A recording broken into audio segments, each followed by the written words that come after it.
it's a pleasure to be here. I'm thankful for the invite from you both. It's been really hospitable. You guys have been very generous so far, so I really have enjoyed my time. So thank you. I got asked to talk about divine action and evolution. I'm happy to talk about those things. As you've seen in the book, it's a treasure trove of topics you might talk about with respect to these. I'm going to talk about three things primarily today. I'm going to talk about first, divine action insofar as we have the coming to be of a new species itself. Sometimes Father will write about the coming to be of the first exemplar or the first instance of a new species. Other times he'll talk about the species as such coming to be. And it's not that he's equivocating, he's very clear about wanting to say different things about the different issues. So I'll talk about that. The second is the general conditions for something to be a miracle. And here we have divine action as well, of course, in miracles. So the conditions for those is a bit of a pre-spoiler. I'm going to say it seems like Father has a sufficient condition for something not being a miracle that I think is too lax. So that's what I'll say there. And then third, the conditions under which you're allowed to revise the thought of the master, I'll ask. Father, in some places, revises, I'll give three examples, revises the thought of the master. So Aquinas says this, but really we should understand it this way. And then later in the book, he'll criticize evolutionary creationists for going contrary to the thought of the master. And so the question just becomes, how come you get to do it and your opponents don't get to do it? That's the third sort of question I'll ask. So off we go. First, with respect to species, Father, we have here his definition. Now, you saw he gave it earlier too. This is a definition he gives of what a species is, and it goes like this, quote, I should make an attempt at providing a hylomorphically grounded essentialist definition of species. And here it comes. Species can be defined as a universal category expressed in and abstracted from concrete living beings that are determined by a particular type of essence, end quote. So here we're getting a definition in traditional scholastic format. We've got a genus and a difference. What's the genus of species here? It's a universal category. At least it seems so to me. What's the differentia of the species? Well, it's supposed to be expressed in and abstracted from concrete living things that are determined by a particular type of essence. And here, one thing to point out is, I wonder what exactly it is. Now we have a definition here. And so it should be clear. It seems to me that the genus being universal category, it strikes me that a species then isn't a concrete entity. It's a category. Categories being things that are beings of reason. It's an intellectual exercise to form a category. Secondly, we see that it's abstracted. And things that are abstracted, things that come to be through abstraction, are intellectual beings as well. So it strikes me we're talking about a being of reason here when we talk about what a species is. And I wonder, too, about whether it's quite right, whether it's too broad or too narrow. Now, one worry I have is there are some features that we can use to define a category, like things that are risible. There's a category I have, the category of risible entities. And that category, you might wonder if it is abstracted from concrete instances like you guys and me, and if it's determined by a particular type of essence. Now, as I understand it for Aquinas, risible things are rational things, and we're the rational things. So it is abstracted from and determined by the type of essence that you and I have. But risibility shouldn't be considered a species, at least not the sort of species we're talking about, I think. So it seems to me that maybe this differentia is too broad. It lets too many things in that it shouldn't let in. That's a thought I have here, at least, about what it is. Now, what I'd like to say about species, we can see by looking back at a figure that our Father gives us in the book. And he had this up here earlier today, too. So here we've got sperm plus egg, arrow, new organism. And we know it's serious business because there's three further arrows and an exclamation point pointing to the S2 up there. And the idea is here you've got a case where you have parental organisms of one species. They're both of S1, so I don't know, whatever you want. And then they comes to be a new thing of a new type. So not only is this the first instance of a new type, now we get a species popping up, a new species popping up. And as he says in the book here, we have this organism there, the new organism, composed of some prime matter and a substantial form of type 2. And as he says elsewhere, and I think this might be a better way of speaking about it, we have a portion of prime matter here, and that portion has a particular substantial form, not like a type substantial form, but its own unique substantial form, which is inhering in it. Now, if we look at this and look at what the new organism is with its unique substantial form and its particular portion of prime matter, it looks like the far right side of that right oval is telling us the ontological constitution of the thing that's there. If you put on your metaphysical monocle of true seeing and look at this beast that just came out, you'll see it's got a substantial form of type 2, and it's got a particular parcel of prime matter. That's the constituents within it. Accidents too, but it's got those essential constituents. So you might think the egg and the sperm, likewise, when you take your monocle and rotate your head slightly to the left to see the other two things on the board, you might think that they would be equally composed of substantial forms of type 1, the both of them, and particular parcels of prime matter for the both of them as well. And of course, that isn't the same prime matter for the egg and the sperm. They're not made of exactly the same stuff ever actually. The sperm and egg are never made of the same stuff. I wonder though about this. I've got 3 reasons to worry here. What's the composition of this sperm and this egg? If the new organism is composed by a unique substantial form of a particular type S2 and a particular parcel of prime matter, it looks like we should think that the egg and the sperm each have the very same type of substantial form. And I think 3 reasons to say no to that. First reason, Father writes in the text just above the picture, and someone quoted this, I think maybe Travis just quoted this to us, but he says, quote, "The female and male organisms of sexually reproducing species S1." Now, from my minutes and minutes of searching online, I've discovered that sperm and egg aren't themselves organisms. And so they aren't the right sort of thing to count as organisms of a sexually reproducing species. And so sperm and the egg shouldn't be seen as both members of species S1. That's one reason to think they're not both of the same type, they're not even of this type. Secondly, sperm and egg are essentially different sorts of things.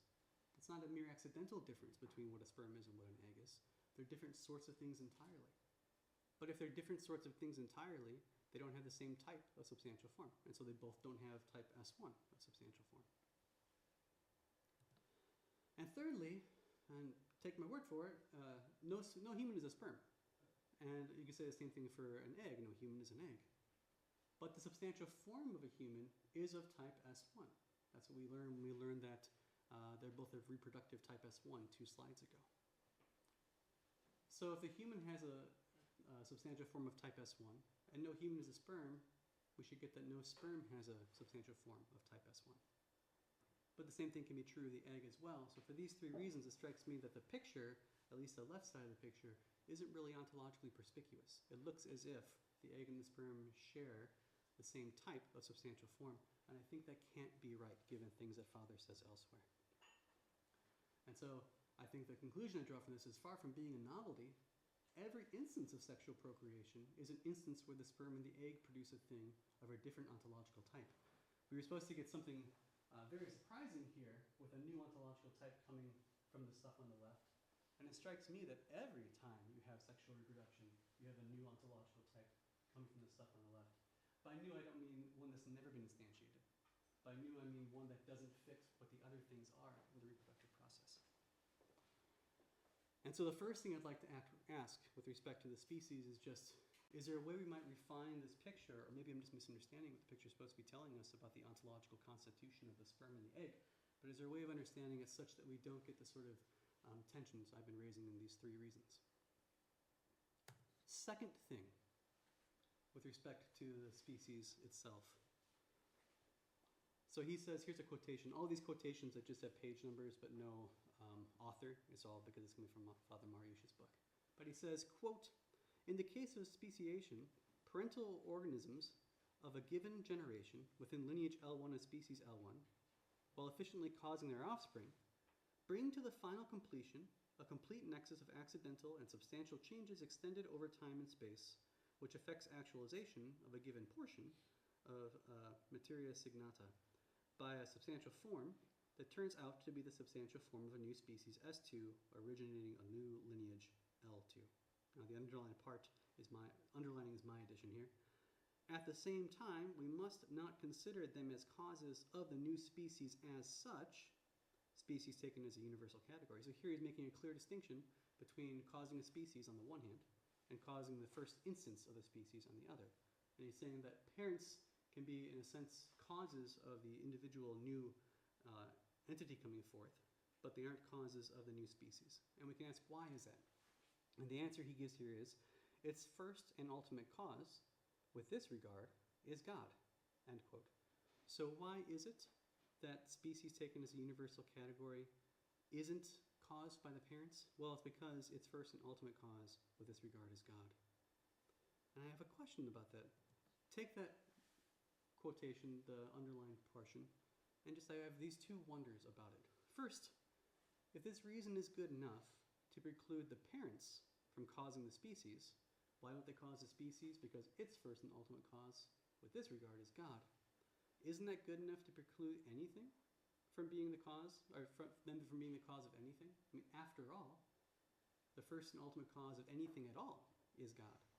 So if being the first and ultimate cause of this thing is sufficient for other things not being a cause of it, so likewise for anything at all.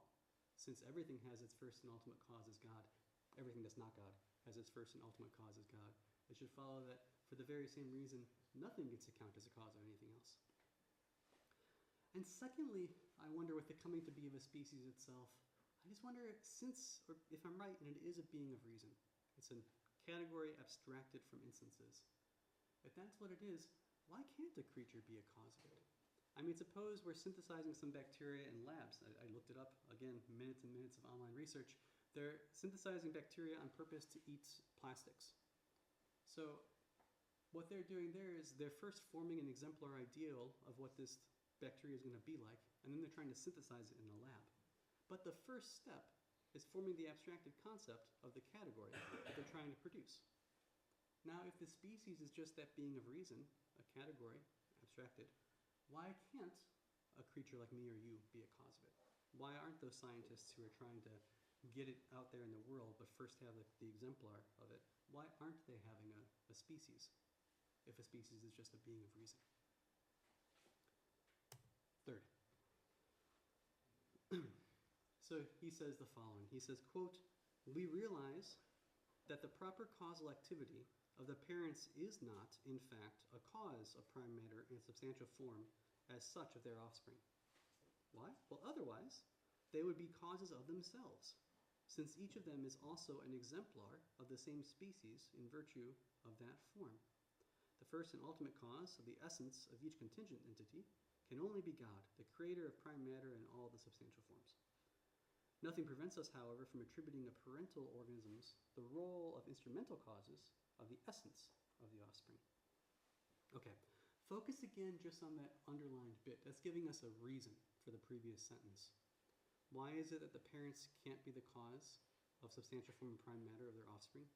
Answer, because if they were such a thing, they would have to cause themselves. I want to ask about that inference as well. So there you just switch the ordering of what's said around, and you get, if parents are a cause of prime matter and the substantial form as such of their offspring, then they would be the causes of themselves, and then we have the reason given for that. And I understand why parents like dogs aren't the cause of the prime matter of their puppies.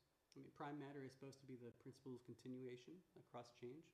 And so if the parents caused the prime matter of the dog, you'd have the prime matter coming into existence when the dog does, and then it wouldn't be the principle of continuity across change. So it would lose that role it's supposed to fill. So I get that. I wonder why a dog can't be the cause of the existence of a dog's substantial form. That I'm less clear on why that would be.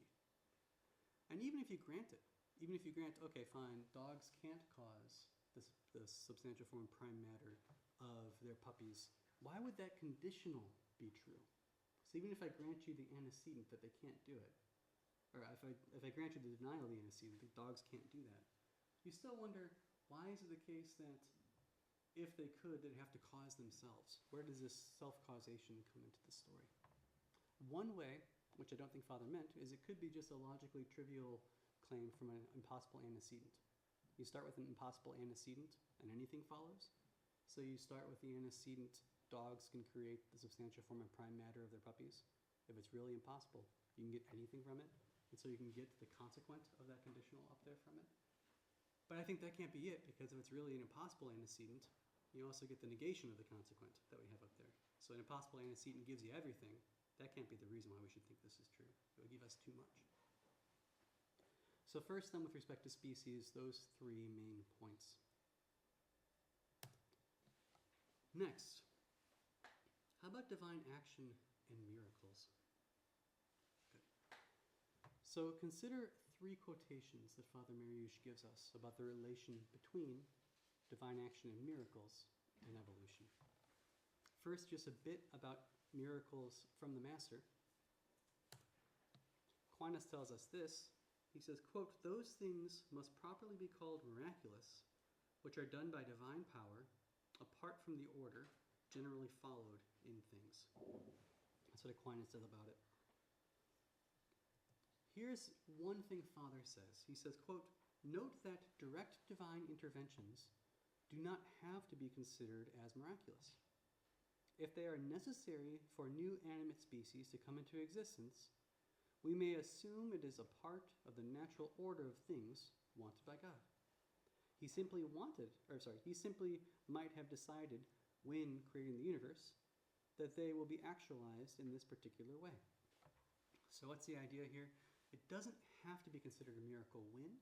It doesn't have to be considered a miracle when we can assume it's part of the natural order of things God wanted. God wanted it to happen this way through his direct divine intervention. And since he wanted it to occur by direct divine intervention, it means it couldn't be a miracle. And as an instance of this first quote, Father applies it to the creation of human souls. And he says the following. He says, "However, the direct divine action in creation of human souls is not miraculous."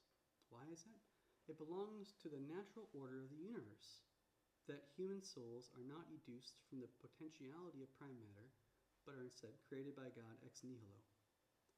So here we have again the idea that since it belongs to the natural order of the universe, it doesn't get to count as a miracle.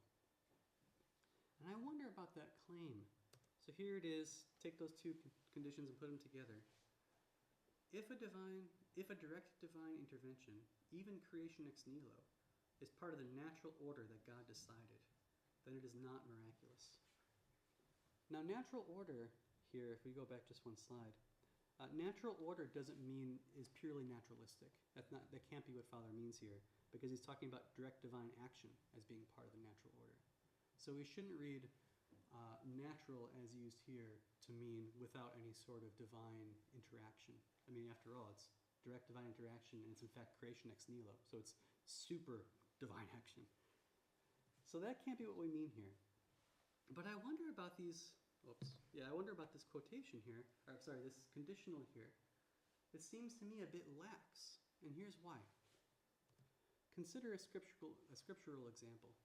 Here, Luke tells us, there's Luke writing, I'm just going to presuppose he's writing about this very part, even though I think I see the word Mary, so maybe not. But anyway, so here's Luke, and he's writing, "God did extraordinary miracles through Paul, so that even handkerchiefs and aprons that had touched him were taken,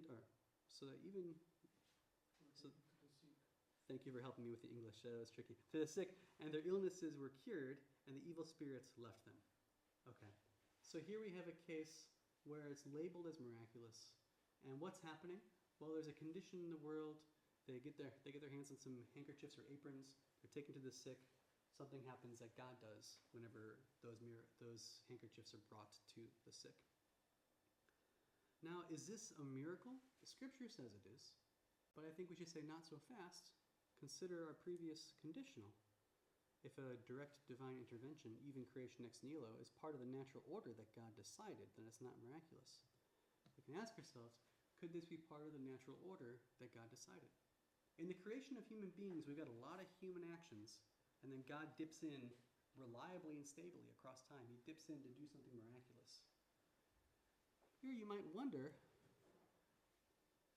suppose God decided, back when creating the universe, that whenever handkerchiefs were touched by Paul and were taken to the sick, perhaps with a few more qualifying conditions, the sick would be cured. Maybe that's a rule that God put in place.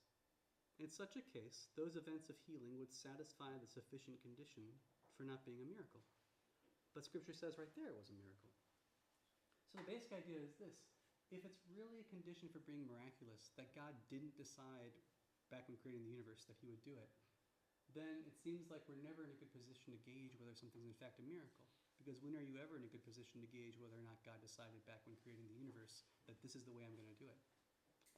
And you might wonder what the alternative is. Like, what's the other case where God didn't decide back when creating the universe, I'm going to do it this way? Is that where God goes, oh, guys, look, we got to fix this? You might think he's always decided to do things this way. If he's ever decided to do it away, he's always decided to do it away. A second example, consider the Eucharist. Suppose that God decided that he wanted to cause his real presence in the Eucharist, and he wanted it to come about naturally by means of the Mass. Again, naturally, in Father Mariusz's sense, that doesn't preclude direct divine intervention. Here it's got to be direct divine intervention when the Eucharist comes to be on the altar. Here's what Aquinas says. He says that, quote, the miracle which is wrought in the consecration, namely that those sacramental species retain without a subject the same being as they had in the subject, unquote. So we've got a miracle there. I didn't need to quote the Master to show that there was a miracle there. We were probably on firm footing saying it was, but he's there anyway, just in case we need him. What to think of this case? Well, this too is a case where it seems like God's got a plan in place, a plan of when the Eucharist is going to appear on the altar. The Church has given us some very specific rubrics for when the Eucharist is going to appear on the altar. So he's got a plan in place for when he's going to dip in and do the miraculous event of producing for us the body and blood of our Lord on the altar. But if that's right, if God's got a plan in place foreknown by him by which he's going to reliably and stably act in this particular way, it seems to me to satisfy the condition for not being a miracle that Father gave us. But it's got to be a miracle, and so much the worse in my estimation for the condition given for when something gets to count as not miraculous. Okay, one last bit about miracles. Here's another quotation from Father. When discussing his view on the coming to be of an instance of a new species, Father writes the following. He says, quote, this type of divine agency seems closest to a direct divine intervention in the natural order of the created world. Which type is that? That's a type of coming to be of a new instance of a species. Yet it is neither miraculous nor occasionalist. And why is that? Why is it not miraculous? It's not miraculous since it is exercised in and through creatures, giving something they in fact do not themselves have to offer. Okay, so here we have a claim for why something isn't miraculous. What's the reason why it's not miraculous? It's not miraculous because the activity is exercised in and through creatures, and what are they doing? They're giving something that they don't in fact have to offer. That's what makes it not miraculous. Here again, we get a sufficient condition for not being a miracle, at least in my reading of it. It goes like this, and here I've underlined the part I've taken just straight from the text. If it is exercised in and through creatures, giving something they in fact do not themselves have to offer, then it is not a miracle. And you might wonder at this point, doesn't that get it backwards? I mean, here are two examples. There's Paul's handkerchief, Paul with a W now. We're talking about the one, I've got this one right here. Paul's handkerchief, and what does it do? It wipes away snot. And we've got St. Paul's handkerchief, and that one cures leprosy. Which one strikes you as more miraculous? The one that gives what it doesn't have to offer, which is St. Paul's one, which cures leprosy, or the one that gives what it does have to offer, this very soft one that I have in my pocket? It strikes me that St. Paul's is much more miraculous than my own, but notice that St. Paul's is giving something it doesn't in fact have to offer. And so it seems to me again like this is not a good, sufficient condition for being a failure of a miracle. Okay, so that's what I wanted to say about the miraculous. A third general swath of points I wanted to raise is I wanted to ask what we can revise and why that. Like I said earlier, Father says in some points in the book that there's things from Aquinas that you just have to revise, and I'll go on and give a couple examples in a moment. So I want to talk about those. And I want to ask, why is it you can revise those and not other things? And then finally, at the end, just to give you the last bit of the narrative arc, not to keep you waiting or keep you in suspense, the last bit of the narrative arc is this. I want to wonder whether or not creation in evolutionary creationism, I wonder if creation is used equivocally in these two different discussions, and if so, if that means it's not really going to be a blind alley after all. Those are the last bits of the talk for today.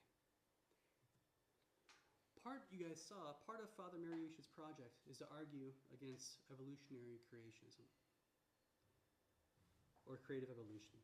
And he says they're a blind alley. I take those to be synonymous terms, but it's a blind alley. And he writes, evolutionary creation is rather problematic because it, quote, does not seem to agree with Aquinas' definition of creation, end quote. So step one is just seeing how Aquinas understands creation. Step two is assessing whether there's agreement or not. Now, I think he's right, in fact.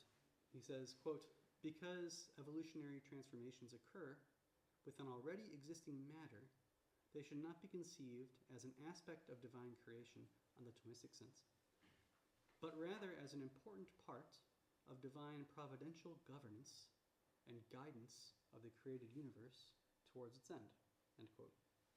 And he says again, just previously to this, he says, creation, quote, can be attributed only to God and thus cannot be shared by any created entity, end quote. So what do we see? We see that creation cannot be accomplished from any prior material cause or from a non-divine efficient cause. And since on evolutionary creationism, there are non-divine efficient causes playing the role of creating, evolutionary creationism can't fit nicely with Thomistic ideas of creation.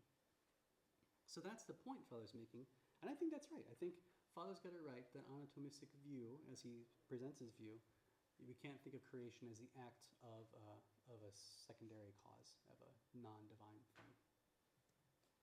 But I wonder, like I said, under what conditions is revision of the Master's thought permissible, and why those conditions? That's the first thing I'll ask. And second, I'll ask if the dispute is over as a merely verbal dispute. On to the first. Here are some things Father says. So he says in his book that Aquinas has a, quote, theological view, assuming that no new species come into existence after the work of the 6 days was accomplished, end quote. But Father himself denies that claim. We saw the exclamation point in the 3 arrows. So we know that some new species do come into existence after the work of the 6 days of creation. So you have to tweak that somehow, what Aquinas said. Second example. Quote, Aquinas' reflection on the possible ways of actualization of rationes seminales is neither clear nor entirely consistent, end quote.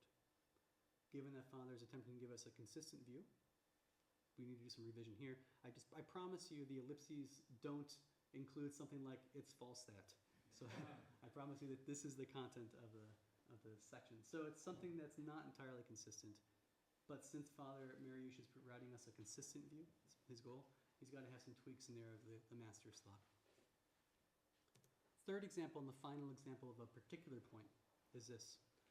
Aquinas believes that, quote, the body of the first man must have been shaped by God, because it could not arise from entities belonging to a different species. And here's a quotation from Aquinas on this point. The first formation of the human body could not be by the instrumentality of any created power, but was immediately from God, end quote. And Father continues, in light of what was said about human nature, it becomes clear that this view of Aquinas' requires reinterpretation, as it assumes a dualistic distinction between the body and the soul, end quote. So here we've got Father saying we need some reinterpretation. Now it's, in my estimation, a tricky sort of reinterpretation, because Father says that the human, how you have to tweak what human body means, but Father thinks that it comes to be through the work of secondary causes. And so it's not so much a reinterpretation, in my estimation. If you add a tilde to the front of what somebody said, you didn't reinterpret what they said. You've denied what they said. So he says, actually, this is not the truth. So it's not merely a reinterpretation, or if it is, reinterpretation is a fairly broad meaning. Okay, 2 more quotes, and then I'll get to what I want to talk about. These are 3 particular quotes. Here are 2 general quotes about what Father's doing in the book. First, Father Mariusz says that, quote, an attempt at developing a consistent and relevant Thomistic version of theistic evolutionism requires some adjustments to Aquinas' theological system. I think that's fair. That's true. It does. But he says, and this is right near the end of the book, he says, quote, I believe I have managed to develop an up-to-date Thomistic version of theistic evolution. Grounding it in Aquinas' theology, I nonetheless pointed toward some necessary changes that need to be introduced in his theological reasoning for it to be relevant with respect to the evolutionary theory, end quote. So here, just generally speaking, we've got some necessary changes that have to occur for the line to work. What I'm trying to show here is not that Father is wrong, not that we shouldn't be reinterpreting or changing or tweaking parts of Thomism in light of recent developments in science. I don't mean any of that. I don't think there's any shame at all in such revision. I mean, could you imagine if any one of us in this room was still being read 800 years from now? How amazing that would be. And if they're reading Father Mariusz's work in 800 years, I hope they read it with as much care and diligence toward the truth that Father Mariusz has in it as he has with St. Thomas. I hope they can read it and say, well, Father Mariusz got this bit of science wrong. We know now after 800 more years it's not quite that way. That'd be great. So there's no shame in revising in light of new findings in human natural science. I kind of think it'd be shame the opposite direction. If you just stalwartly will refuse to revise any philosophy or theology in light of new scientific findings, that would be the problem. So no shame in the revision, but the opponent might ask, and you might feel the question bubbling up in yourself too, what's the measure whereby revising our notion of creation is a blind alley? Cannot do that. But revising our notions of rationis seminalis, or when an animal species came to be, just during the 6 days of creation or afterwards, or how the human body could come to be, etc., etc. What's the understanding where that's not a blind alley? The general question then is this: do you have a principle to give for why you're allowed to make all these tweaks and changes and reinterpretations that amount to saying it's not the case that blank, but your opponent can't understand creation in a slightly broader sense, such that creation and evolution can be consistent? And if there is such a principle we can employ here, what is the principle? That's the question to be asked. Okay. A final point, and here it's about a linguistic dispute. Suppose we get an adequate answer to the previous question. Father's got a time later to talk to us, and suppose Father comes up and says, well, thank you very much. Here's my principle, lays out in 4 steps, and we all say, oof, that's a really good principle. Works just fine. Happy to see it. That would be great. We might still ask the following, though. We might still wonder whether it's a merely verbal dispute on the meaning of the word creation in the debates that are occurring.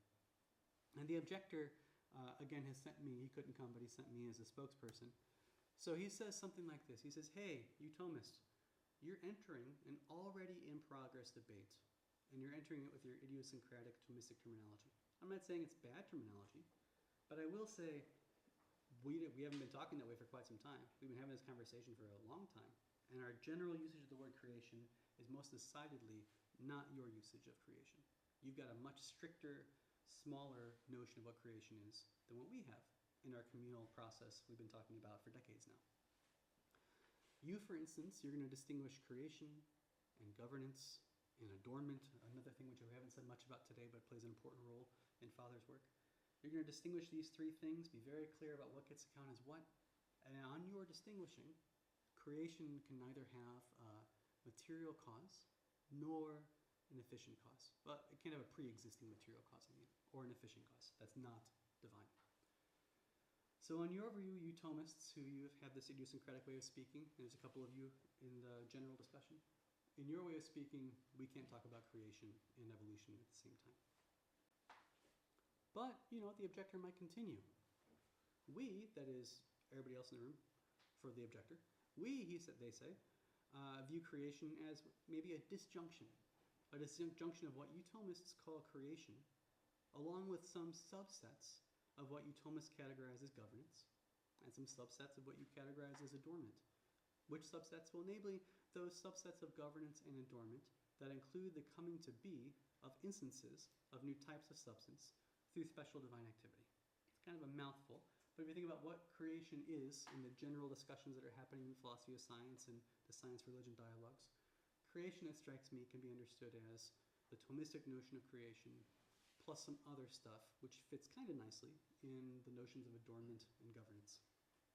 That's what they mean. That's what the objector means in their discussions about what was happening when God creates.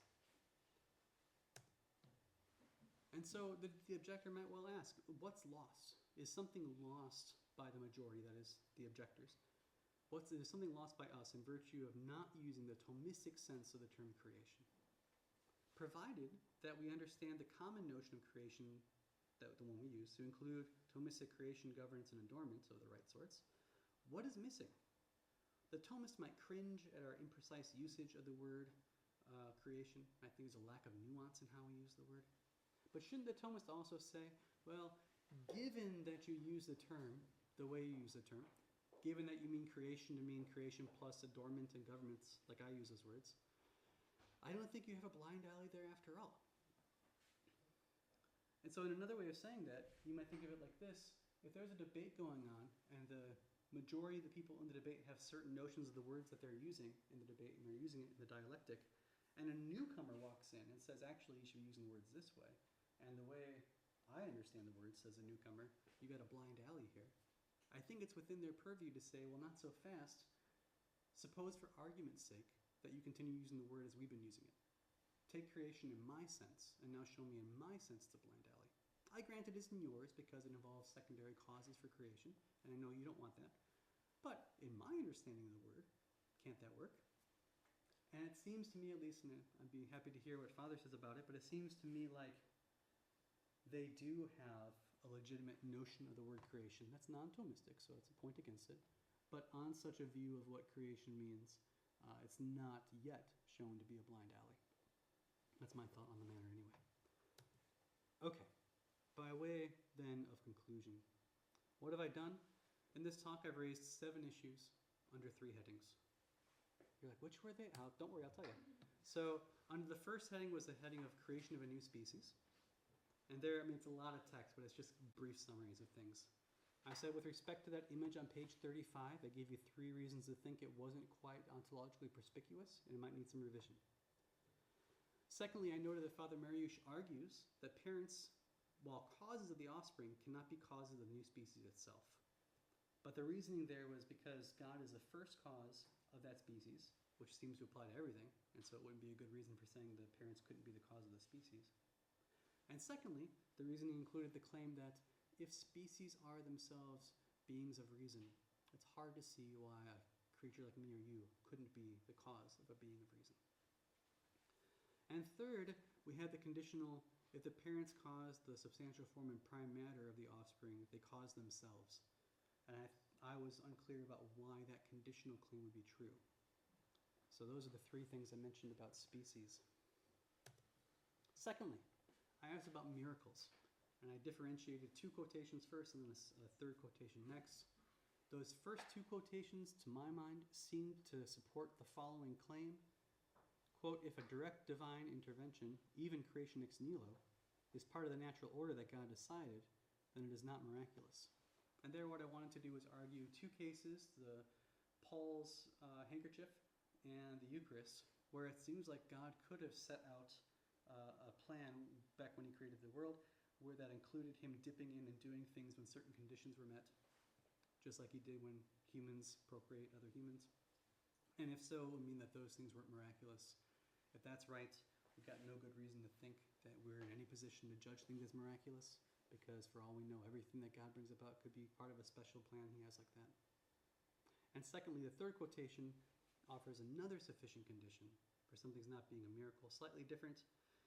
If it is exercised in and through creatures giving something they in fact do not themselves have to offer, then it is neither miraculous nor occasionalist. I left the occasionalist bit to one side, but my question is, why think it's not miraculous? Doesn't it seem like it should be the other way? Like if I'm giving something I don't have to give, isn't that some evidence that it is miraculous, not isn't miraculous? Third and finally, I discussed his discussion of the notion of evolutionary creation, and I said, what's the principle we have whereby you're allowed to make changes and they aren't? And then secondly, I said, is it really just a debate concerning the notion of creation? And if you have their notion of creation, isn't it true that it's not in fact a blind alley? Now, I've spent the last, on this computer, 38 minutes saying things that were like, here's another problem, 7 problems in a row. I should have started, and let me end anyway, by saying I think it's a really great book, and oftentimes philosophers, this is just how we roll. I mean, the philosophers in the room know it. You show how much you appreciate somebody's work by giving it a very thorough, careful read, or at least trying to, and then saying, I think these are things you might need to work on. And then the philosophical game is afoot. He says why he thinks he's got it right and I've got it wrong, and we have a very delightful dinner talking about it. Yeah. So thank you for letting me come and raise these 7 questions for you.